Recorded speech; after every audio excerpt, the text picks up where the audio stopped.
শুধু একটা কথা কান খুলে শুনে রেখে দিন, শুধু 24 ঘন্টার জন্য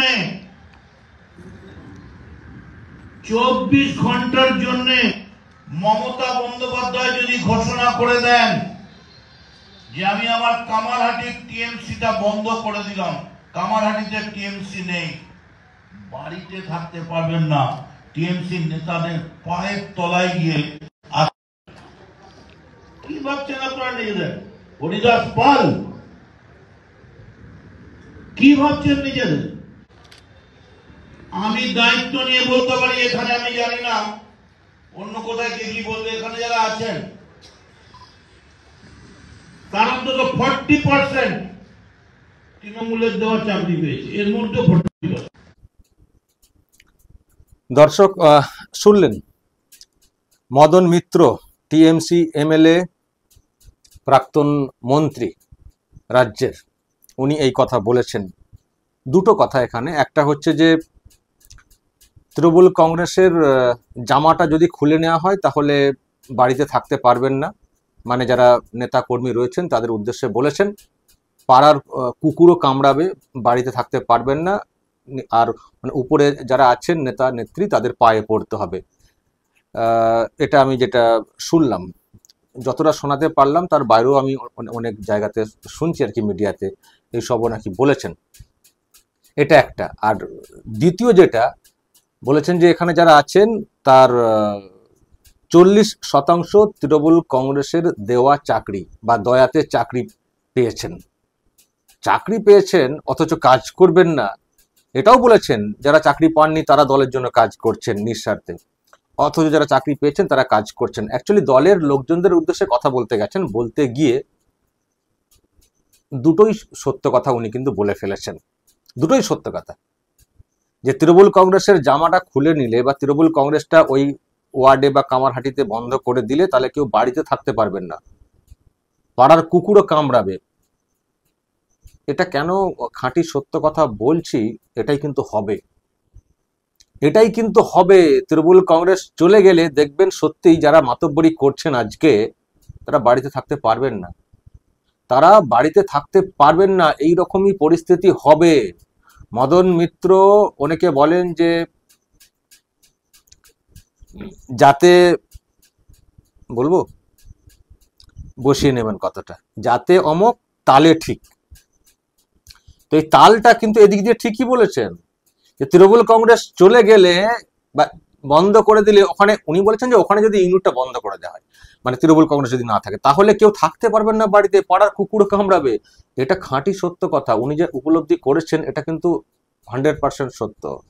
যদি সত্যি তৃণমূল কংগ্রেস এখান থেকে চলে যায়, শুধু কামারহাটি না, যখন তৃণমূল কংগ্রেস ক্ষমতা থেকে চলে যাবে, যারা তৃণমূল কংগ্রেসের হয়ে মাতব্বরি করছেন তারা কিন্তু সত্যি বাড়িতে থাকতে পারবেন না।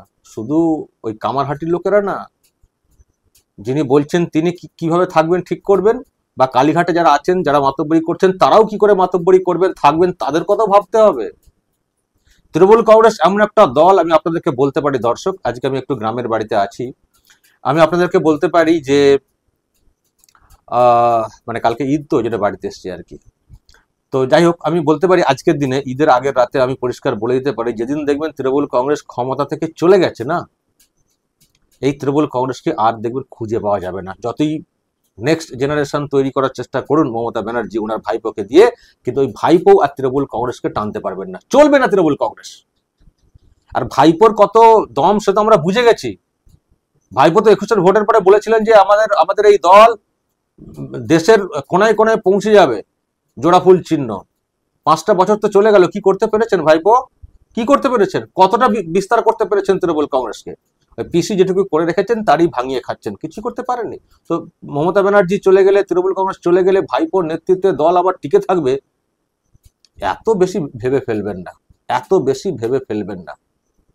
বামেদের যে ওই রকম সংগঠন ছিল, তারপরেও বামকে যেভাবে খোঁড়াতে হচ্ছে, নিশ্চয়ই বামেদের থেকে বিরাট সংগঠন তৃণমূল কংগ্রেসের না, এটা তো আবেগে চলে।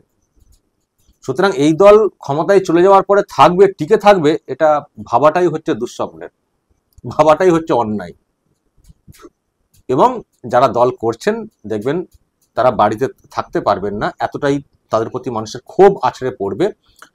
আর তা না হলে ওনাদেরকে বুকে লিখে বেড়াতে হবে যে আমরা তৃণমূল কংগ্রেস করি না। না দাদা, হয়তো কেউ হয়তো বলতে গেলেন ভালো আছেন, দেখবেন ভালো আছেনটাও আতঙ্কের লাগবে, না দাদা আমরা তৃণমূল কংগ্রেস করি না, সে ঠাকুর ঘরে কে আমি তো কলা খাইনি, ওই টাইপের হবে তৃণমূল কংগ্রেসের অবস্থা, মিলিয়ে নেবেন কথাটা।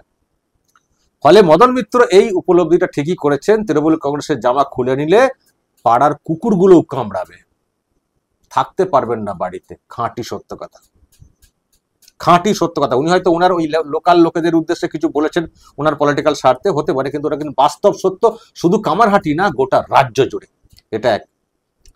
আর দ্বিতীয় যেটা দর্শক মারাত্মক, আবারও বললেন যে তৃণমূল কংগ্রেসের দেওয়া, তৃণমূল কংগ্রেসের দয়াতে চাকরি হয়েছে। আরো একটা প্রমাণ যে তৃণমূল কংগ্রেস দুর্নীতি করেছে, স্বজন পোষণ করেছে, নিয়মের বাইরে গিয়ে দয়াতে চাকরি দিয়েছে। এটা কিন্তু আরো একবার প্রমাণ হয়ে গেল একজন এমএলএর কথাতে। আর কত প্রমাণ লাগবে? আর কত প্রমাণ লাগবে যে তৃণমূল কংগ্রেস হচ্ছে একটা দুর্নীতিগ্রস্ত দল? আর কত প্রমাণ লাগবে? ছি ছি ছি ছি ছি ছি, এখনো কথা বলেন। নেতা মন্ত্রীরা যেখানে অকপটে স্বীকার করছেন তৃণমূলের দেওয়া তৃণমূলের দয়া তাতে চাকরি হয়েছে, তাতেও তারা কাজ করছেন না বলে একটা আবার করা, একটু মানে শাসানো। কিন্তু এটা তো প্রমাণ হয়ে যাচ্ছে যে তৃণমূল কংগ্রেস তার মানে চাকরি দিয়েছে, এইভাবে নেতারা বলছেন, তার মানে দুর্নীতিগ্রস্ত দল এটা। আর কত প্রমাণ লাগবে? আমি জানি না রাজ্যের মানুষ যারা এখনো তৃণমূল কংগ্রেসকে ভোট দেন তারা আর কবে শিখবেন, কবে বুঝবেন যে দলটা কি, কাদের জন্য। এ দল কিন্তু মানুষের জন্য না, ওই মা মাটি মানুষ বলে যারা প্রচার করেন শুধুমাত্র তাদের জন্য, তাতেও খেয়েই এ বলে আমাকে দেয় না, ও বলে আমাকে দেয় না, সেই সব নিয়ে আবার গন্ডগোল, দেখছেন তো। তো দর্শক, এই হচ্ছে তৃণমূল কংগ্রেস। দুটো খাঁটি সত্য কথা মদন মিত্রর মুখ দিয়ে এসছে, হয়তো ঘোরে বলে ফেলেছেন, আবার হয়তো দলের তরফ থেকে শাসনীয় হতে পারে, শৃঙ্খলা ভঙ্গের দায় আসতে পারে, হয়তো ঘোরে বলে ফেলেছেন, জানি না উনি কি অবস্থায় উনি বক্তব্য রাখছিলেন, কিন্তু ঘোরে বলে ফেললেও তাহলে কিন্তু ঠিক যে সত্যিই তৃণমূল কংগ্রেস না থাকলে বাড়িতে থাকতে পারবেন না এসব কাউন্সিলর বা যারা মাতব্বরি করছেন, আর তৃণমূল কংগ্রেসের দয়াতে দেওয়াতে তাদের লোকজনদের চাকরি হয়েছে। দুটো খাঁটি সত্য কথা।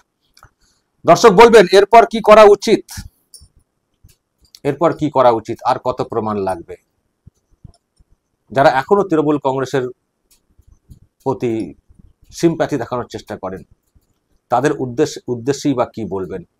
আর তৃণমূল কংগ্রেসে যারা আছেন তারাই বা কি বলবেন বলুন না, আপনাদের নেতা তো বলেছেন, বলুন, যা বলার বলবেন এবং নজর রাখবেন আরামবাগ টিভিতে।